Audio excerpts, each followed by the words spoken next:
नमस्कार मंडळी, मी Sam Safarnama blog या यूट्यूब चॅनलमध्ये तुम्हा सर्वांचं स्वागत करतो। मंडळी कसे आहात? बरे आहात ना? काळजी घ्या।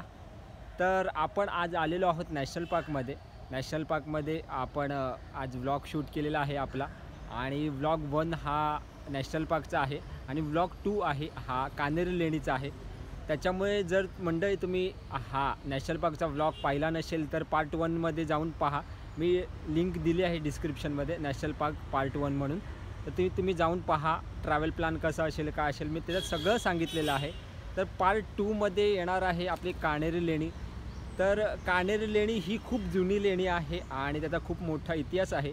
ते आपण पाहणार आहोत कशी आहे नेमकी कान्हेरी लेणी, काय त्याचा इतिहास आहे, काय आहे, कसं जायचं यामध्ये तुम्हाला सगळं सांगणार आहे। त्याच्यामुळे मंडळी हा व्लॉग शेवटपर्यंत पहा, कोणी स्किप करू नका। आणि दुसरं एक म्हणजे तुम्ही जर आपल्या चॅनलवर नवीन असाल तर लाईक शेअर सबस्क्राईब नक्की करा आणि आपल्या व्हिडिओ जास्तीत जास्त लोकांपर्यंत पोहोचवण्याचा प्रयत्न करा। तर मंडळी मी आता इथून निघालो आहे नॅशनल पार्कवरून कान्हेरी केव्जला जाण्यासाठी। तर मी इथून जाणार आहे, तर मला इथून जाण्यासाठी बस आहे, 10 रुपयाचं तिकीट आहे। नॅशनल पार्कच्या गेटवरूनच आपल्याला कान्हेरी केव्जसाठी बस मिळतात। 10 रुपये तिकीट घ्यायचं आणि कान्हेरी केव्जला उतरायचं आणि तिकडून चालत जायचं वरती। तर चला मंडळी जाऊया आपण कान्हेरी केव्जला। तर मंडळी आपण चाललो आहोत कान्हेरी केव्जकडे। मी आता नॅशनल पार्कमध्ये उभा आहे आणि मी इकडून बस पकडून कान्हेरी केव्जकडे जाणार आहे। लॉकडाऊन नंतर सर्व प्रायव्हेट कार्सना आतमध्ये नॅशनल पार्कमध्ये बंदी केली आहे आणण्यासाठी। जर आपल्याला नॅशनल पार्कवरून कान्हेरी केव्जकडे जायचं असेल तर गव्हर्मेंट बस आहे, तिच्याने आपण प्रवास करू शकतो आणि तिचे तिकीट फक्त 10 रुपये आहे। तर मीही नॅशनल पार्कची मजा घेत कान्हेरी केव्जकडे चाललो आहे। तर चला आपण हळूहळू पुढे जाऊयात कान्हेरी केव्जकडे। नाही, आपण आलेलो आहोत कान्हेरी केव्जजवळ, जी पुरातन काळातील एक केव्ज आहे। इथून आपण आतमध्ये जाणार आहोत। या लेणीचं खूप जुना इतिहास आहे आणि नॅशनल पार्कच्या गेटपासून इथे येण्यासाठी जवळजवळ अर्धा ते पाऊण तास लागतो। आपण जाणार आहोत आतमध्ये। तर चला मित्रांनो जाऊया आपण कान्हेरी केव्ज पाहण्यासाठी। आपण इथे पाहू शकतो कान्हेरी लेणी म्हणून बोर्ड लावण्यात आलेला आहे। इथूनच आपण वरती जाणार आहोत आणि वरती जाताना एक गोष्ट मला निदर्शनास आली, ती म्हणजे इथल्या पायऱ्यांचं बारकाईने निरीक्षण केलं तर असं लक्षात येतं की या पुरातन काळातील पायऱ्या असूनही त्यांचं बांधकाम एवढं नीटनेटकं आणि चोखपणे आहे। आपण आता कान्हेरी केव्जचे स्टेप्स चढत आहोत। स्टेप्स चढताना मोठ्या प्रमाणात इकडे माकडांची संख्या दिसत आहे। वानरसेना ही आहे बसलेली, माझ्या पाठीमागेही आहे। आणि आपण हळूहळू स्टेप्स चढत आहोत आणि हळूहळू पुढे चढून आपण मेन गेटजवळ जाणार आहोत कान्हेरी केव्जच्या। आणि तिकडून तिकीट काढू, किती तिकीट आहे काय आहे ते मी सांगणार आहे आणि आपण वरती त्याच्यानंतर चालत जाऊयात। तर मंडळी मी 25 रुपयाचं तिकीट काढलं मेन गेटवर आणि इथून आपण आतमध्ये जाणार आहोत। ते तिकीट तपासतील, ते तिकीट तपासून आपण आतमध्ये एंटर करणार आहोत। आपण आतमध्ये प्रवेश केल्यानंतर आपल्याला लेण्यांची थोडक्यात माहिती या बोर्डवरती दिलेली आहे आणि त्याच्याच शेजारी एक गुगल मॅप देण्यात आलेला आहे। या लेण्या नेमक्या कुठे आहेत, काय आहे याची सविस्तर माहिती आपल्याला या मॅपवरती दिलेली आहे। आणि त्याच्यानंतर आपण पुढे जाऊयात आणि पुढे आल्यानंतरही आपल्याला लेण्यांची थोडक्यात माहिती दिलेली आहे। 109 लेण्या आहेत आणि पाण्याची सोय कुठे आहे, काय आहे हे सगळं इथे देण्यात आलेलं आहे। आणि आपण आता हळूहळू पुढे जाऊयात आणि पुढे गेल्यानंतर आपल्याला लेण्या पाहायला मिळणार आहेत। उत्तम अशा लेण्या आहेत इथे पाहण्यासारख्या। तर मंडळी इथे लेणी पाहण्यासाठी बरीच लोक येत आहेत आणि यायलाच पाहिजे। याचं कारण म्हणजे हे की आपल्या महाराष्ट्राला लेण्यांचा जुना इतिहास लाभलेला आहे आणि या लेण्या पाहिल्यानंतर बरंच काही शिकायला मिळतं। आपण स्टेप्स चढून तिकीट काढून आता वरती आलेलो आहोत आणि माझ्या पाठीमागे पाहताय तुम्ही लेण्या दिसत आहेत। तर आपण हळूहळू चढत वरती जाणार आहोत आणि याचं तिकीट 25 रुपये आहे। तुम्ही जर यायचं असेल तर नॉर्मल चार्जेस 25 रुपये आहे। आणि चला आपण जाऊया लेण्यांचा इतिहास पाहूया। कान्हेरी लेणीचा इतिहास पाहता हा इतिहास खूप मोठा आणि सुंदर आहे आणि संस्कृतमध्ये कान्हेरी लेणीचा अर्थ होतो काला दगड। आपण पहिल्या लेणीच्या ठिकाणी पोचलो आहोत आणि त्या लेणीची माहिती या बोर्डवर थोडक्यात दिलेली आहे। आपण पहिली लेणी पाहत आहोत। दगडापासून करून सुंदर अशी लेणी बनवण्यात आलेली आहे। ही लेणी पाहिल्यानंतर कळतं की त्या काळात सुंदर आणि सूक्ष्म पद्धतीने बारकाईने अभ्यास करून या लेण्या बनवण्यात आलेल्या आहेत. आणि आपल्याला कळतं की त्या काळातही सुंदर अशी कला उगत होती. त्याचंच हे ज्वलंत उदाहरण म्हणजे लेणी. हे पाहिल्यानंतर आपल्याला कळतं. हा लेणीचा मुख्य दरवाजा आहे. सुरक्षेच्या दृष्टीने हा दरवाजा बंद ठेवण्यात आलेला आहे.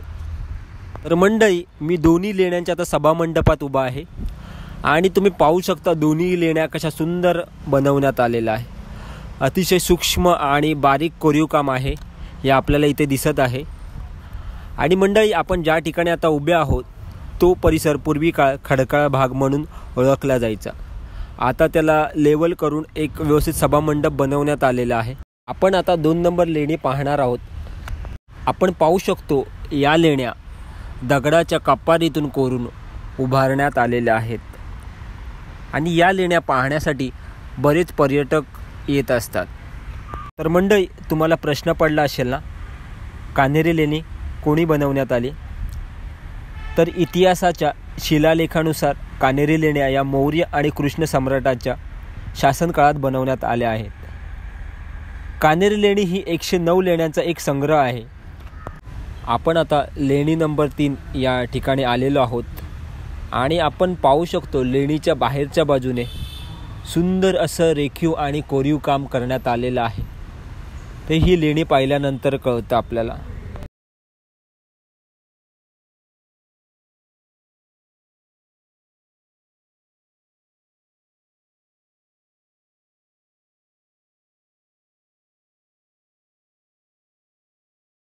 आपण लेणीच्या आतमधील भागात आलेलो आहोत आणि पाहू शकतो सुंदर असं कोरीव काम आपल्याला इथे पाहायला मिळतं आहे. आणि आत्ताच्या काळात असं कोरीव काम होणे खूपच कठीण आहे. इथे बरीचशी लोक पाहण्यासाठी येत असतात. त्याच्यामुळे तुम्हीही नक्की या कान्हेरी केव्जला भेट द्या. तुम्हाला बरंच काही पाहायसारखं मिळेल.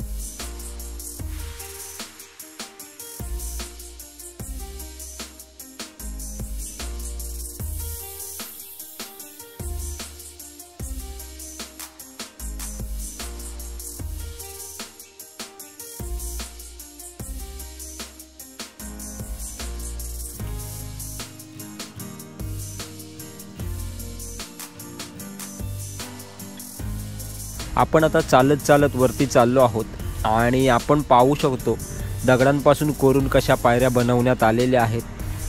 तर आपण आता वरती आल्यानंतर मी तुम्हाला थोडंसं लेण्यांचा खालचा भाग दाखवतो, कशा पद्धतीने लेण्यांचा भाग आहे ते.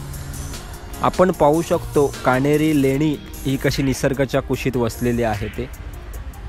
मंडळी, तुम्ही जर कान्हेरी लेणीला भेट देणार असाल तर जसं आपण ट्रॅकिंगला जाताना शूज आणि बाकीच्या गोष्टी जशा वेअर करतो तशाच पद्धतीने या. कारण की कान्हेरी लेणीला भेट देताना खूप चढ उतार डोंगर आहेत. तर त्याच्यामुळे काळजीपूर्वक या, काळजीपूर्वक प्रवास करा आणि काळजीपूर्वक घरी जा. वरती आलेलो आहोत आणि टॉप अँगलवरून मी तुम्हाला जी लेणी आहे तिथून तुम्हाला मी निसर्ग दाखवतो खालचा कशा पद्धतीने आहे ते. आणि मंडळी, ह्या ज्या लेण्या पाहतोय ह्या खूप वर्षापूर्वीच्या आहेत आणि या लेण्या पाहताना जर आतमध्ये जर रेखीव काम पाहिलं तर इतकं सुंदर आणि स्वच्छ आहे ते अजूनही दिसतं. खूप वर्षापूर्वीच्या लेण्या आहेत तरी अजून तशाच आहेत बऱ्याच ठिकाणी तुम्ही पाहू शकता. आणि ह्या लेण्या पाहण्यासाठी भारतातून तर लोक येत असतात, भारताच्या बाहेरूनही लोक ह्या लेण्या पाहण्यासाठी येत असतात. कान्हेरी लेणी ही ट्रॅकर्ससाठी आणि इतिहासप्रेमींसाठी पहिली पसंत असते. आणि मुंबईमध्ये जर कोणी ट्रॅकिंग करण्याचा प्लॅन करत असेल तर कान्हेरी केव्जला पहिलं त्यांचं प्रायोरिटी असते. हे नेहमीच आपल्याला पाहायला मिळालं आहे. आपण जर या ठिकाणी पावसाळ्यात आलो तर निसर्गाचं एक वेगळंच रूप आपल्याला पाहायला मिळतं. झुळझुळ वाहणारे झरे, हिरवीगार वनराई खळखळ वाहणारी नदी, त्याचबरोबर ट्रॅकिंग, असं बरंच काही गोष्टींचा आपल्याला आनंद घ्यायला इथे मिळतं. त्याचबरोबर मंडळी, आपण पिकनिक सेलिब्रेशन करण्यासाठी इथे येऊ शकतो, असं हे ठिकाण आहे.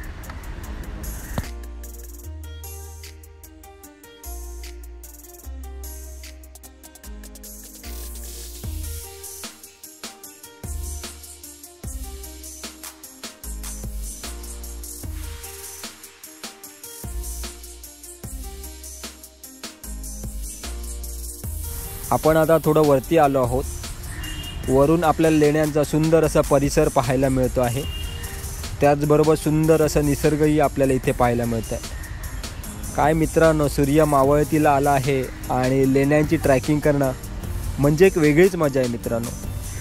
इथे बरेचसे लोक फोटोग्राफी करण्यासाठी येत असतात. त्याचबरोबर मंडळी, या लेण्यांचा प्रवास करताना थोडं अवघड आहे, पण काळजीपूर्वक प्रवास करा. जुन्या काळात या लेण्यांचा उपयोग अध्ययन, ध्यान, आवाज यांच्यासाठी केला जायचा.